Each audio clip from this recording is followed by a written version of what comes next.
నేను ఆధారపడి ఉన్నాను కనుక మా యొక్క వైఎస్ షర్మిలారెడ్డి గౌరవనీయులైనటువంటి మా యొక్క అధ్యక్షురాలు పునరాలోచన చేసి నాకు ఎమ్మెల్యే టికెట్ ఇచ్చి ఈ యొక్క అరకువేలి నియోజకవర్గ అసెంబ్లీ అభ్యర్థిగా గెలిపించుకునే బాధ్యత మా షర్మిలారెడ్డి మేడం గారి పైన ఉంది. ఏఐసిసి అధ్యక్షులు గౌరవనీయులు మల్లికార్జున ఖర్గే గారు పైన ఇది ఒక గట్టి నమ్మకం ఉంది. కేసీ వేణుగోపాల్ గారు కూడా ఆలోచన చేయాలా. మా యొక్క SC ST BC minority chairman మన కుప్పల రాజు గారు కూడా ఆలోచన చేయాలి. అదేవిధంగా మా యొక్క ఆల్ ఇండియా చైర్మన్ శివాజీ మోగే గారు కూడా ఆలోచన చేయాలా.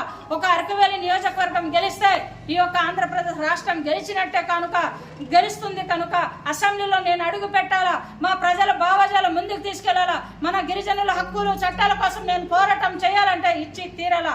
ఈ చెట్టి గంగాధర్ స్వామి ప్రజలతో మమేకం లేదు. ప్రజల ధనాలను దోచుకుపోవడం తప్ప దాచుకోవడమే తప్ప గాని ప్రజల్లో పబ్లిక్ లో అతను అసలు మాట ముచ్చట ఏమీ లేదు. ప్రజల్లో మమేకం లేదు. ఇచ్చినా సరే ఓడిపోతారు. ఓడిపోయే అభ్యర్థికి ఇచ్చి బాధపడే కన్నా గెలిచే అభ్యర్థికి ఇచ్చి అసెంబ్లీలో కూర్చోబెట్టుకొని కాంగ్రెస్ పార్టీ భావజాలను పబ్లిక్ తీసుకెళ్లే విధంగా బాధ్యత చేపట్టాలని నేను కాంగ్రెస్ పార్టీని హృదయపూర్వక నమస్కారాలు తెలియజేస్తూ ఆశాభావం వ్యక్తం చేస్తున్నాను. ఇప్పటికైనా ఎమ్మెల్యే టికెట్ ఇచ్చి గెలిపిస్తారని నేను గట్టి నమ్మకంతో ఉన్నాను. మా కాంగ్రెస్ పార్టీ నాయకులు కార్యకర్తలు నాయంటనే ఉన్నారు. ఎవరు కూడా ఆధార్యపడవద్దు. అందరు కూడా కలిసి కట్టుగా కాంగ్రెస్ పార్టీ ముందుకు నడుపుదాం. మా భావి తరాల భవిష్యత్ రాహుల్ గాంధీ గారి చేతిలో ఉంది. షర్మిలారెడ్డి చేతిలో ఉంది కనుక మనమందరూ కూడా రాహుల్ గాంధీ గారు ప్రధానమంత్రి చేయడమే మన లక్ష్యంగా భావించుకోవాలా.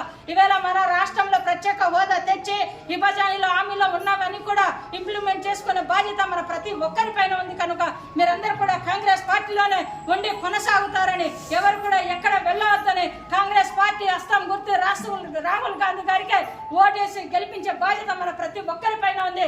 అలాగే నాకు ఎమ్మెల్యే టికెట్ ఇచ్చి ఈ ఏజెన్సీ ప్రాంతంలో ఉన్నటువంటి హక్కులు చట్టాలు కాపాడే బాధ్యత నన్ను కల్పిస్తారని సభాముఖంగా ఈ వేదిక ముఖంగా ఇవాళ పెట్టిన ప్రెస్ ముఖంగా తెలియజేస్తున్నాను.